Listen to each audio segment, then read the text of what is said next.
Ladies and gentlemen, welcome to another exciting episode of the Beginner's Mind podcast. I know, guilty as charged. We haven't been around much. We have not created new episodes, and that's because I was seeking more clarity in my life. When 2023 started, it was a deliberate decision to sort of remove the clutter and focus on what's truly important.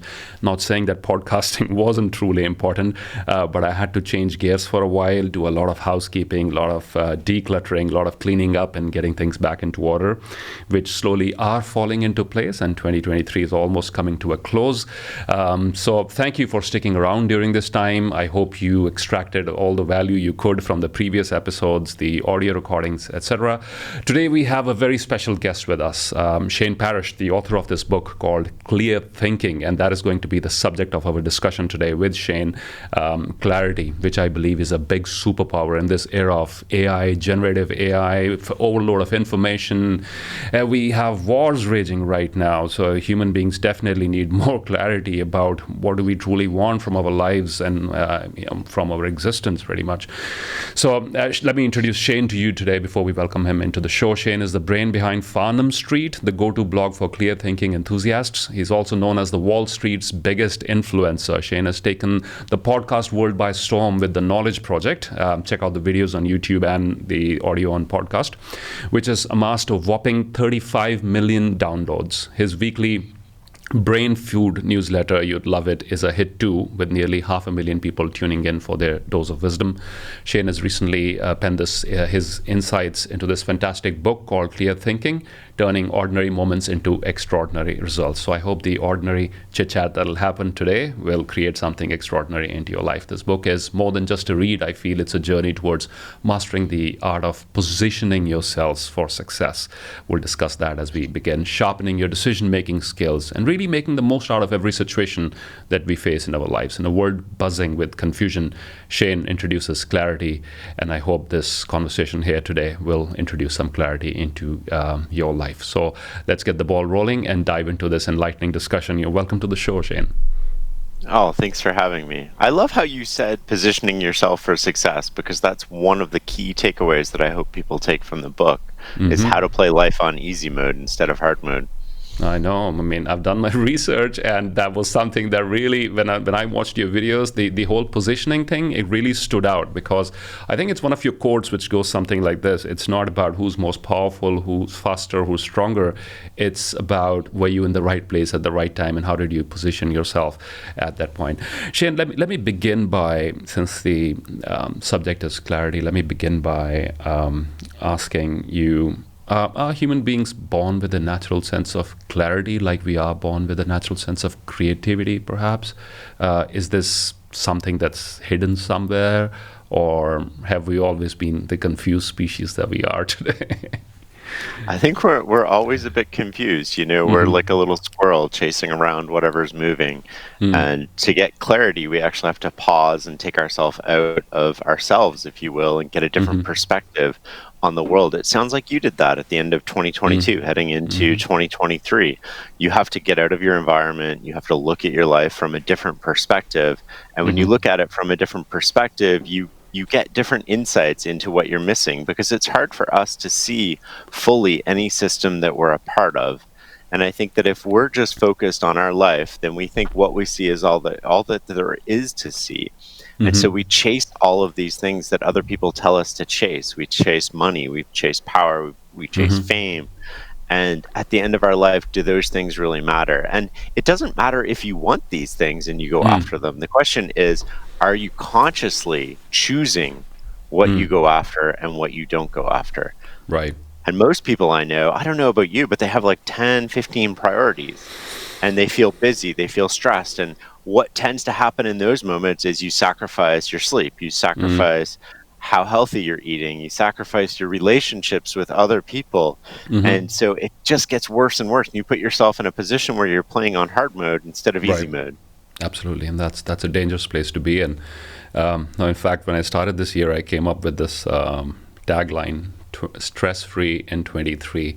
That's because, I like that. yeah, thank you. That's because I had slowly come to a conclusion that maybe we were taking on board too much, trying to do too many things at one time, and in the process, forgetting what the most important thing was. So thank you for your answer to that question. And tell us about your how did you move into this? How did you become the go-to person across the globe for clarity in decision making from a background in cybersecurity and intelligence? I'd love to hear the backstory. I mean, I wish I had a really good answer to this question. I think, I started working at a three-letter agency a couple weeks before September 11th. Everything changed September 11th. I got thrust into positions of authority and responsibility that no 23 or 24 or 25-year-old would be put in today. And it wasn't because I was competent or capable. It was because I was in the building and we just needed things done. And you just had to step up. And part of stepping up for me meant I need to figure out how to make decisions. I need to figure out how to get better at this because, my country depends on me. Other countries depend on me. My team depends on me. Troops in theater depend on me. And I want to be the best decision maker, the best thinker that I can be, because I feel like that's what I can do to help out in this situation. And so I started this journey in I would say 2005, really about getting better at decision making. I started looking inside the organization. I started looking outside the organization. Luckily, I've talked to some of the best people in the world, Naval Ravikant. I've talked to Charlie Munger. I've talked to all of these people, Daniel Kahneman. I've learned lessons from them. I've had one-on-one conversations with them. And I was like, what are they doing better than everybody else? Why is it they can seem to consistently make better decisions than everybody else? And can I take that and use that in my life and my work? Wow, that's incredible, having access to people like that who make quick decisions and decisions which will have implications. You talk about Charlie Munger, there's huge money involved, right? Yeah, so I started a blog called fs.blog, which was my way to chronicle what I was learning and reflect on these lessons and how people were putting them into practice in the real world. And that act of reflection is actually how we learn. We think we learn from experience, but we don't. If you think of it, I have this idea of a learning loop, which is you have an experience, then you reflect on that experience, you draw a compression from that reflection, and then you have an action. And so you just continuously learn. But if you skip the reflection part, you're not really learning. And so I started just publicly putting out my reflections anonymously because I wasn't allowed to have any internet presence because I was working for an intelligence agency, and people on Wall Street started to pick up on it, and they started to like it, and then they started to reach out and say, can you come talk? Can you come help me? Can you coach me? Can you be an advisor? And before you know it, 5 or 6 years had passed, and we had this huge audience from an anonymous website, and it was a little bit crazy. Interesting, because Wall Street is also a high-stakes environment, right? Pretty much, just like the one you were in. And I wanted to peel back a little, wanted to peel the layers of this learning process, the journey that you undertook. You suddenly found yourself in a situation that you weren't prepared for. You had a lot of learning on the job itself. For the average Joe or the average Singh or the average Kumar listening to this podcast right now, who wants to improve his or her decision-making skills, what are the 2 or 3 things that stand out, Shane, from the learning process? Well, I think you just hit on something really key when you said you weren't ready for it. And this is how life works. We're not ready for whatever comes our way. There's no warning about cancer. There's no warning about a financial panic. There's no warning. You don't get a 2-minute warning where you go home and you get time to prepare. And so you always have to be positioned in a way that you can handle a wide variety of future scenarios. And I think that is the key. If there's one message I want people to take away from this book, it's how do I improve my position today? What is one thing that I can do today to make myself more valuable tomorrow, to change my trajectory, to make myself a more valuable employee, to make myself more likely to be able to strike out and start my own business? What can I do? What is within my control? And there's always something within your control that you can do. What Right. tends to happen to a lot of people is they sit at home and they just wait. When will somebody recognize my potential? When is somebody going to tap me on the shoulder and give me what I deserve? And Mm. nobody's going to come do that for you. Right. You have to put yourself in a position where you're taking advantage of opportunities that other people can't take advantage of. And the way to do that is literally one day at a time. It builds inch by inch, day by day, week by week, and that's how you get better at this. And I think that's the key to decision making, because if you're in a good position, if you're in a better position than somebody else, and you have contrast between your positions, then you're going to be able to take advantage of an opportunity when it inevitably comes when other people can't. Just because you were there, So it's I don't know who said this, but it goes something like this: showing up is 50% of. I think Woody Allen or someone. Yeah. He said this. Showing up is more than 50% of success, and being there, and yet so But you many have people. to show up consistently. It can't just be once, right? Showing Right. up and just being present is not what you want. What you want is you want to show up, you want to work your butt off, and you want to do it consistently. There's a difference between just showing up and showing up every day consistently. But in the back of your mind, you also want to think, what are the things that I can do today that put me in a better position to be able to do the things that I want to do tomorrow? And for everybody, there's all these little things that you can do. If you want a Absolutely. promotion, well, what skills should I acquire now before the promotion ever becomes available that make it so that when it becomes open, I can just take that job right away? That's a great thing to think about, to mull over. What are the things I can do today to better position myself? And I think caught up in the web of desires and dreams and things that we want and complaints and so many other things, we don't focus on what's immediately right in front of us, that tiny little opportunity to make your presence felt, or perhaps learn a new skill, or do something, or help two people collaborate, or do something that's not part of the job description, and that's how you expand yourself beyond it, right? We're all looking for these big things, but it's really these little things that determine whether you're playing on easy mode or hard mode. All of these things are going to happen in your life, right? You're going to have an opportunity for promotion. You're going to get angry. There's going to be a health crisis. There might be a relationship crisis. You're probably going to have a financial struggle at some point if you haven't had one already. And the position that you're in at the time that those things happen will dictate whether they're on easy mode or hard mode. It doesn't mean your outcome is going to be better, but if you're playing on easy mode, it's a lot easier to get through that than it is. And not only do you get through it, you're not focused on surviving. You're focused on capitalizing on the opportunity to the extent that you can. It makes you stronger. It makes you better. You can just, if you look back through history, you sort of see Carnegie, Rockefeller, Warren Buffett, all of these people. What have they done? No matter what happens, they can take advantage of this situation. You look at Warren Buffett, he's got $150 billion on the balance sheet. And so if the stock market goes up, he wins. If the stock market stays the same, he wins. If the stock market crashes, he wins. And then you have to think, well, what is it that I can do to apply that to my life, so that I'm never forced by circumstances into doing something that I don't want to do? And I can always take advantage of whatever the environmental changes around me happen to offer.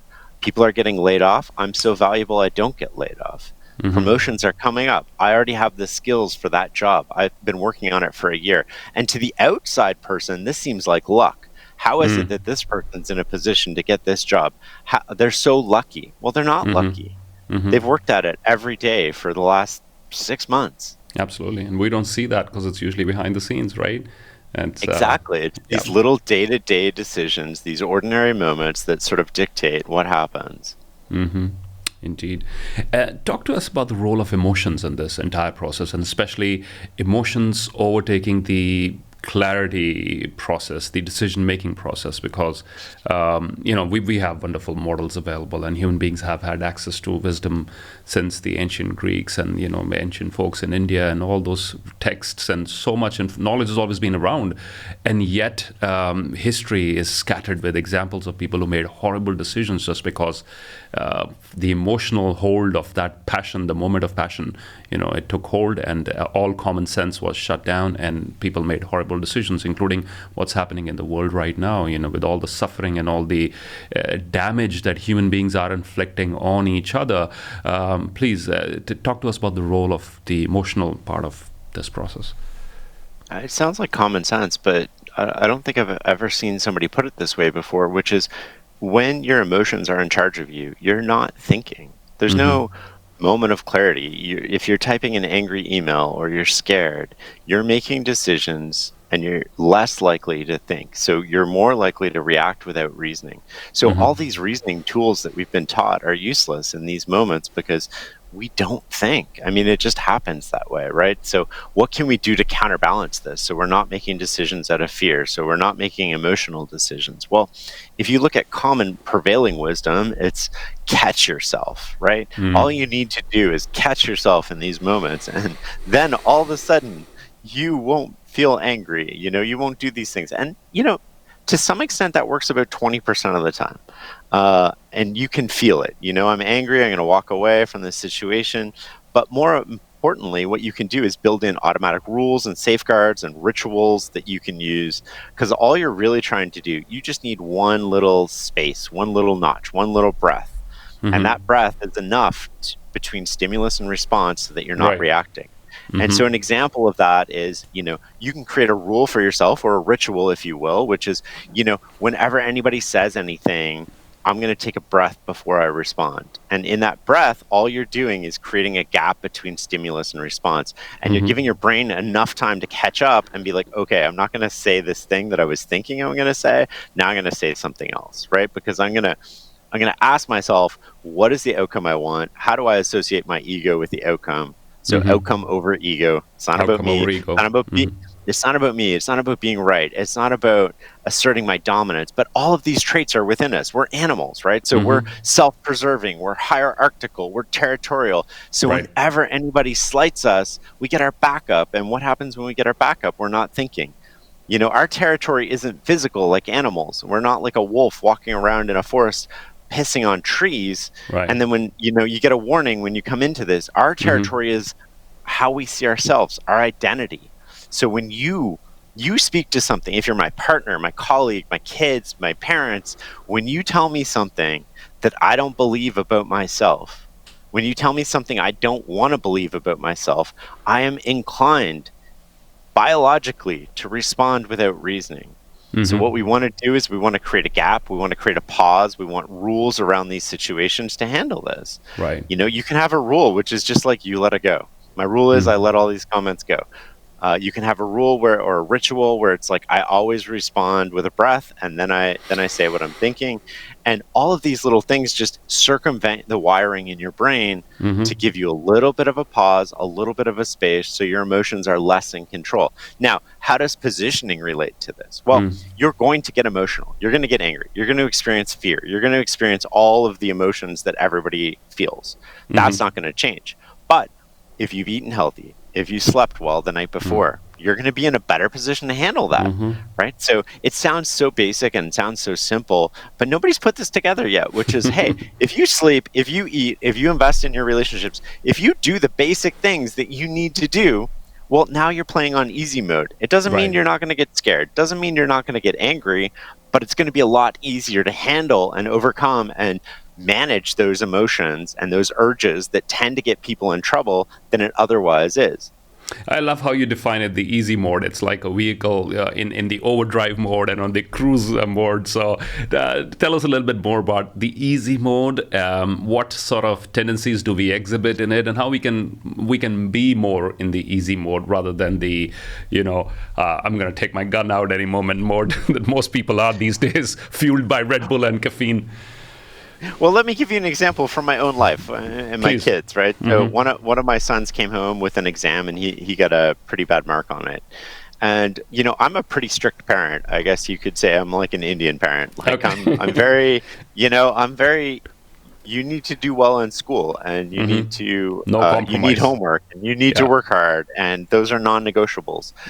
So he hands me this test and, in a typical North American kid ways, like I did my best and walks by and like shrugs his shoulder. And I was like, on the inside, I'm fuming, right? I'm just like, okay, I'm going to let this dissipate, right? We're going to come back to this conversation.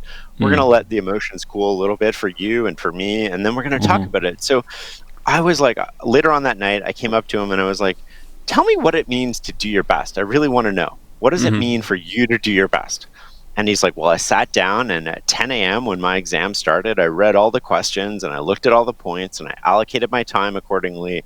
And I, answered the questions to the best of my ability. I was like, oh, that's interesting.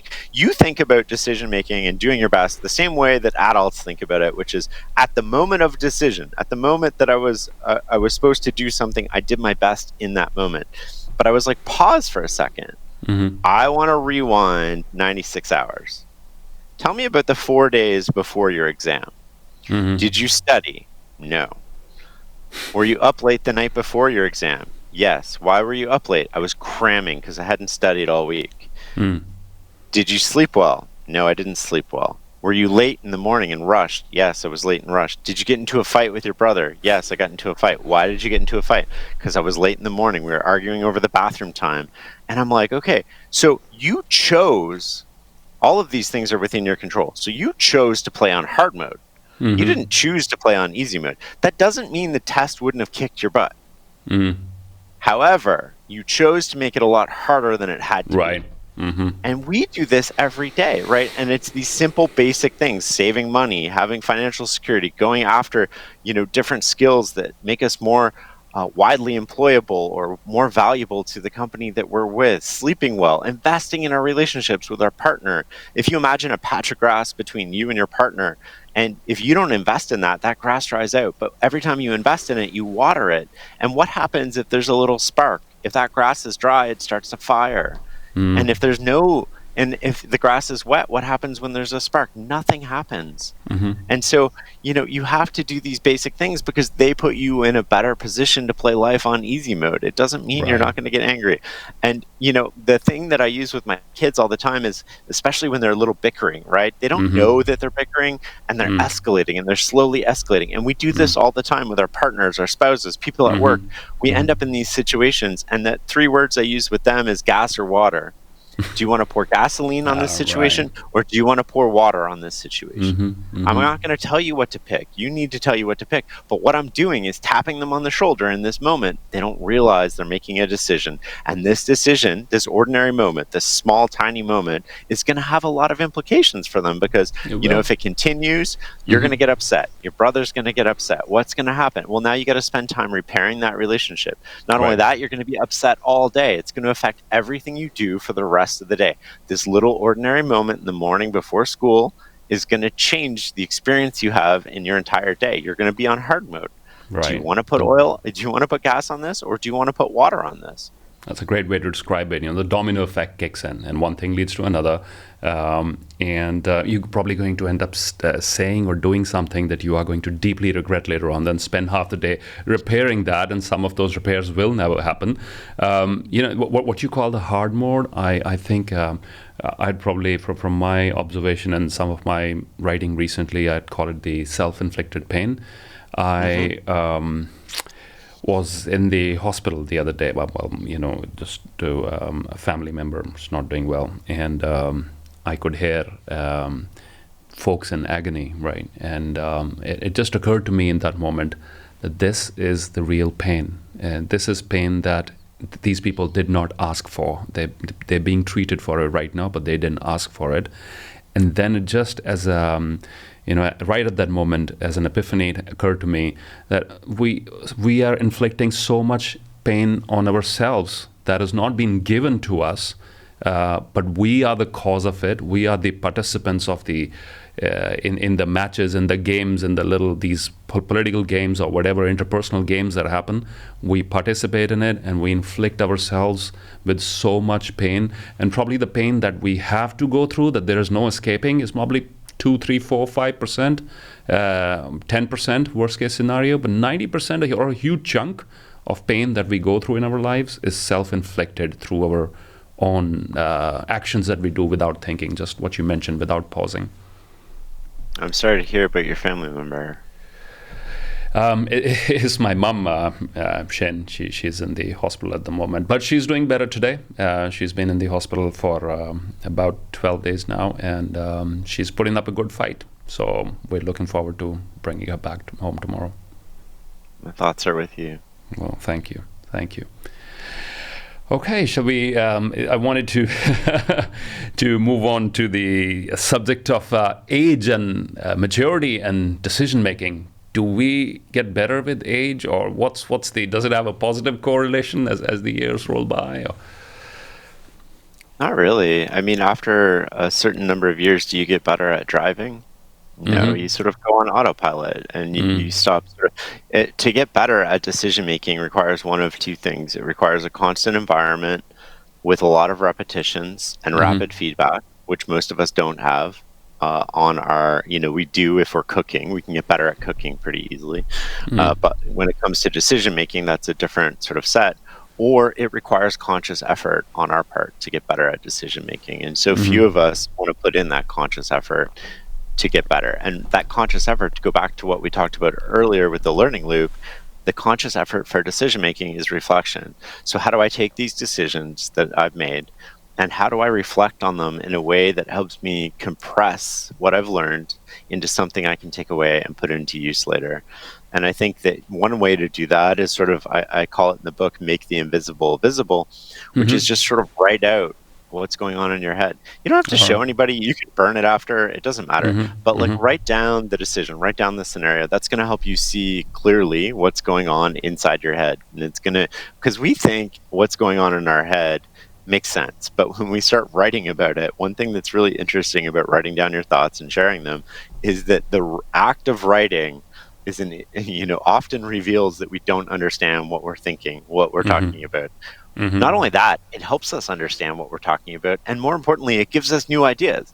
And so writing has this incredibly powerful benefit to solidifying our own thoughts, reflecting on our own thoughts, pointing out areas where we don't understand what we're thinking about and giving us new ideas. And if you want to get better at decision making with age and you want to get better at sort of understanding yourself and where you're strong and where you're weak and making adaptations around that, then you have to do the process of sort of going back and calibrating how is my thinking, right? And Mm-hmm. where am I weak and what can I do?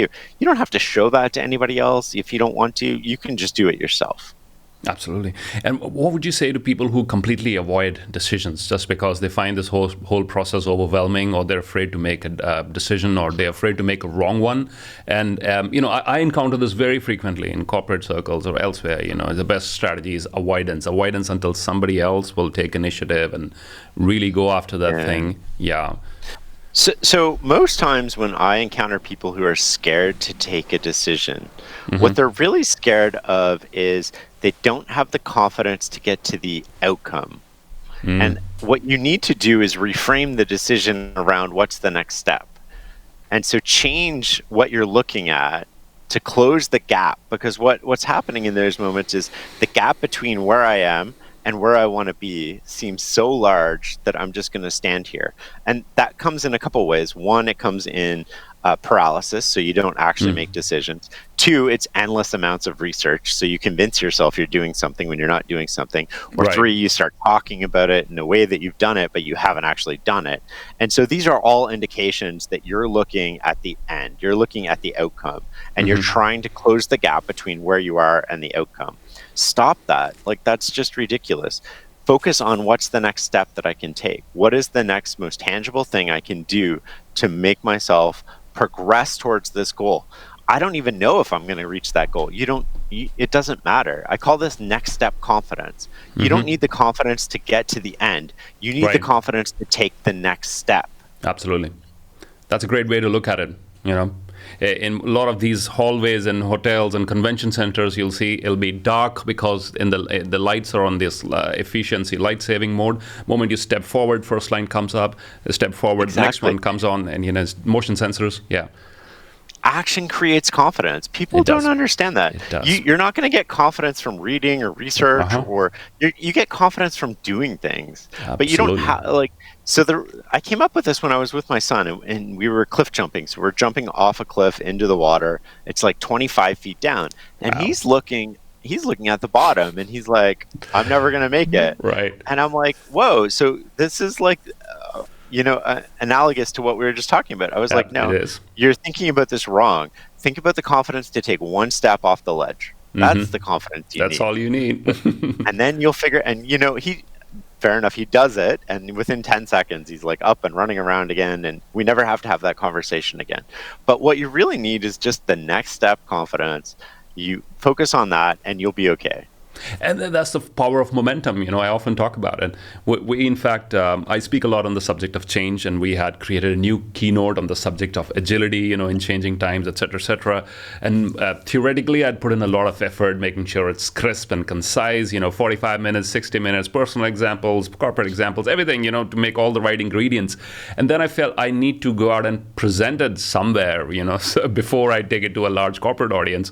So I do what I usually do. I take it out to students and to other audiences, and that force of momentum was so strong that by the time I really had to take it to my corporate audience, my level of confidence was very high in terms of, not that I wanted to memorize all the material, but in terms of the these so many new connections that come up with the material that you already know. That only happens when you put yourself out there, and I was so hesitant to do that, but the process was so rewarding. Your thoughts on that? Totally. If you look at any performer, anybody who's in front of anybody, be it a comedian, an athlete, they're practicing behind the scenes, and they're failing. And that's what they're supposed to be doing. That's where they get the confidence to go in front of everybody. They go in front of the big audience, to go in front of the bright lights on a Sunday and play sports. And you get that confidence in the dark.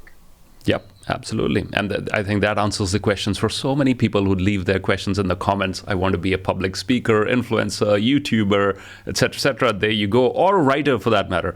I forget the name of the author. It was a gentleman who is friends with Seth Godin, and is a book on the art of the war for Stephen Pressfield. And he said the hardest part of writing is the sitting down to write. And yeah. It is. It's scary. It's lonely. You're all alone, right? You get distracted. It's easier to vacuum. It's easier to wash the dishes. It's easier to cook dinner, because writing can be hard.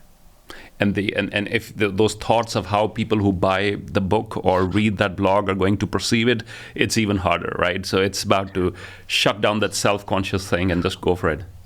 Well, one thing that helps me is if I sit down and I think about writing a book, again, the gap between the blank page and a finished book is huge. But if I think about the gap between, how about I just create one good sentence?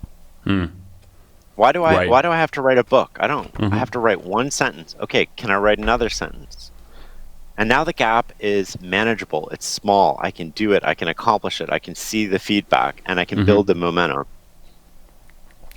I read in your book the importance of mental models. You've written a lot about that.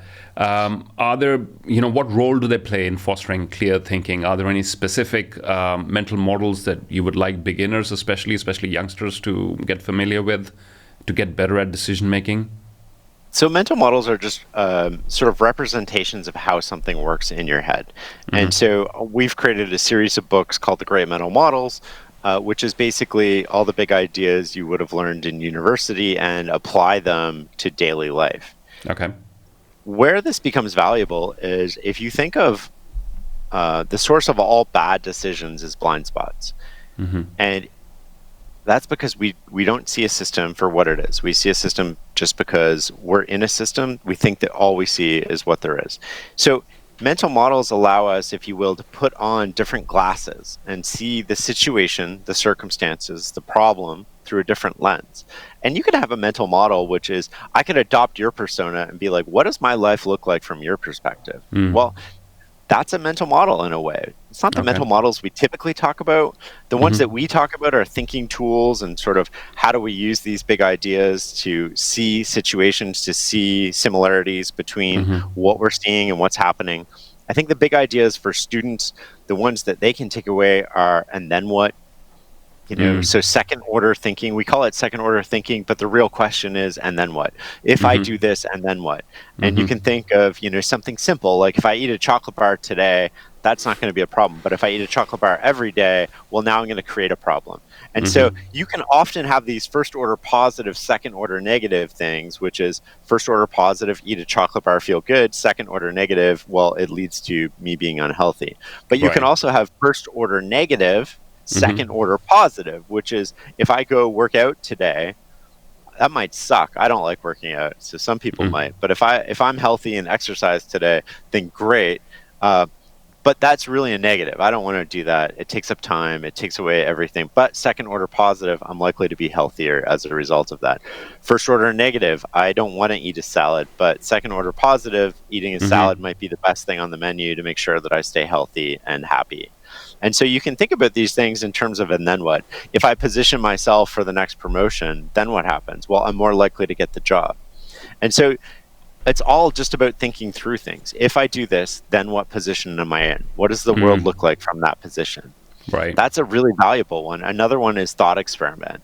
And, just think about, we were talking earlier about focus and meaning in life. And so what you want at 10 is not going to be the same at 20 or 30 or 40 or 50. But you can do this thought experiment often, which is like, where do I want to go in life? Where is it that I'm trying to get to?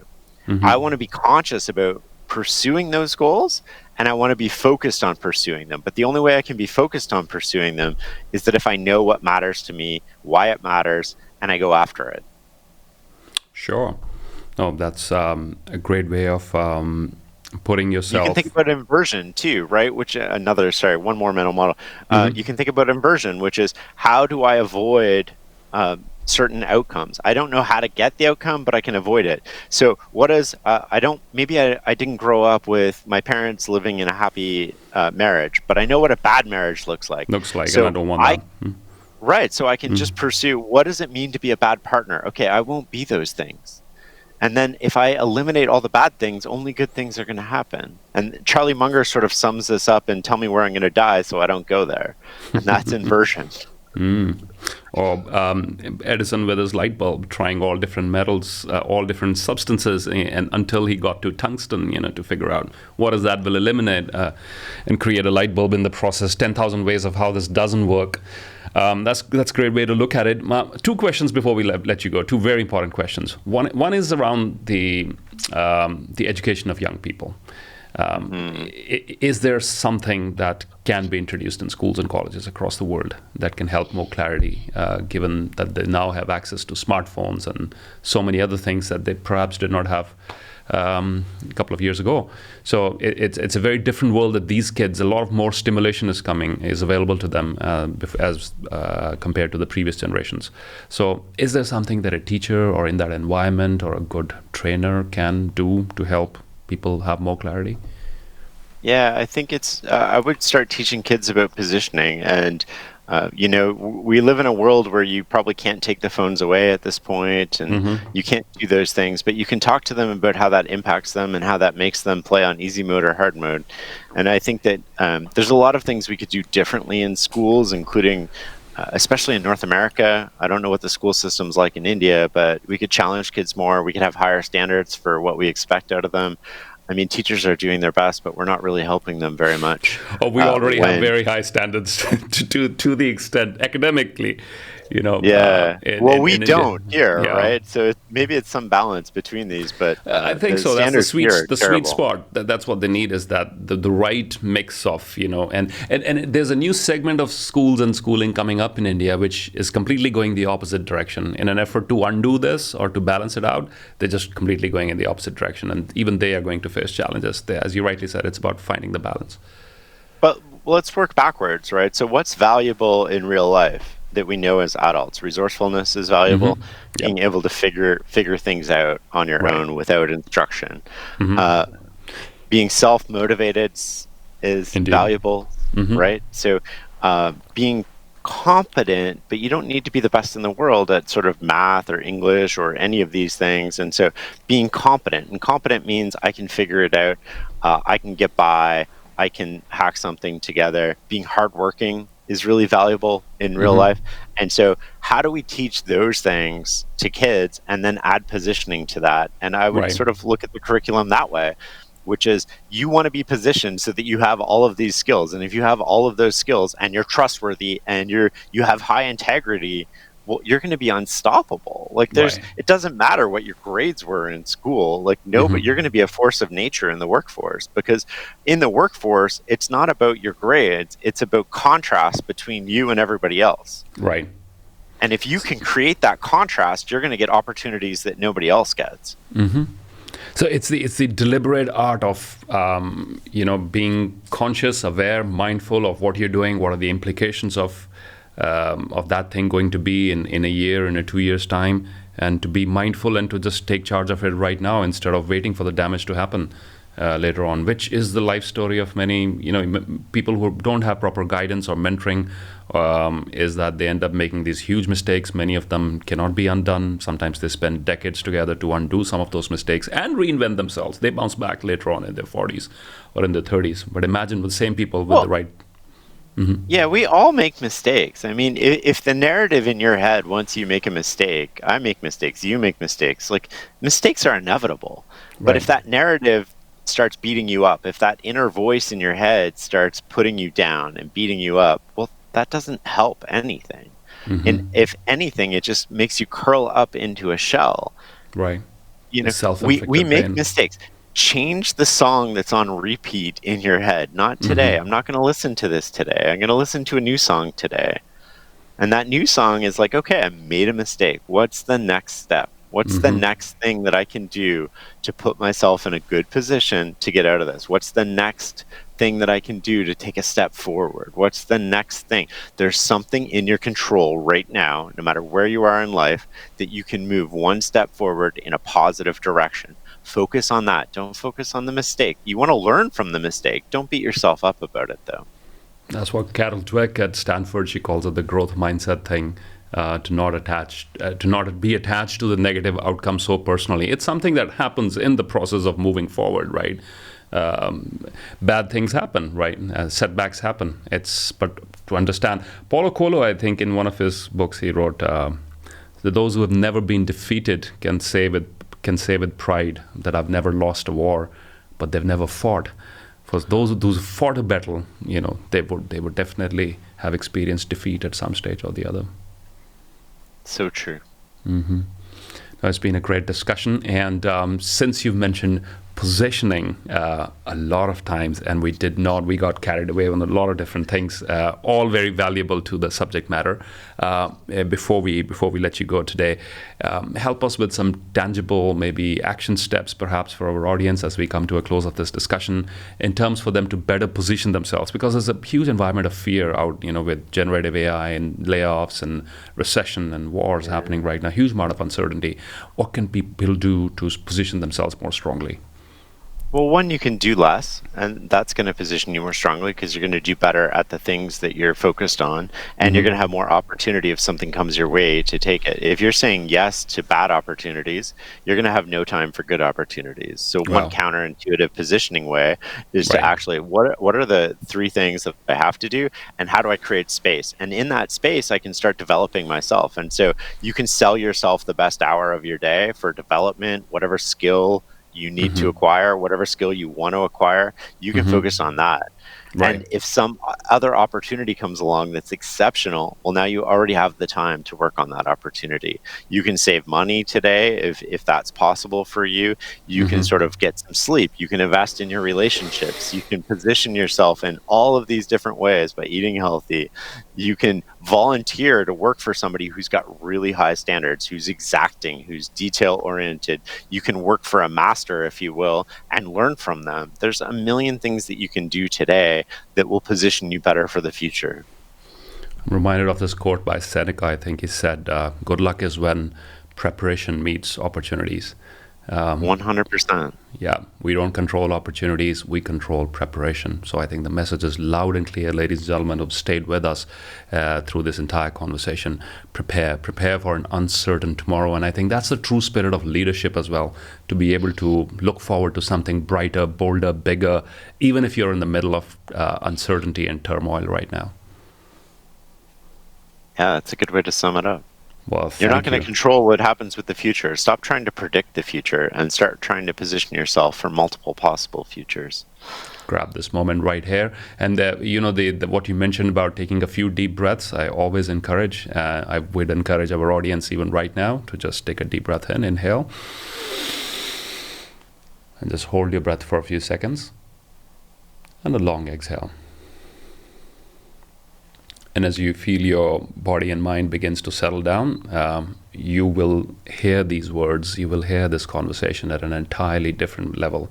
I encourage you to share in the comments section what some of your top takeaways are. Maybe apply 2 or 3 and make them a part of your life. I think it was Sifu Harinder Singh we hosted earlier, this martial arts expert from the United States, who talked about take 3 5-minute breathing breaks during the day. If not meditation breaks, just breathing breaks. Sit down and breathe. So you're in charge. You're in charge when you go to buy a new dress. You're in charge when you go to make big purchase decisions. You should be in charge when there are important things about your life or about your day.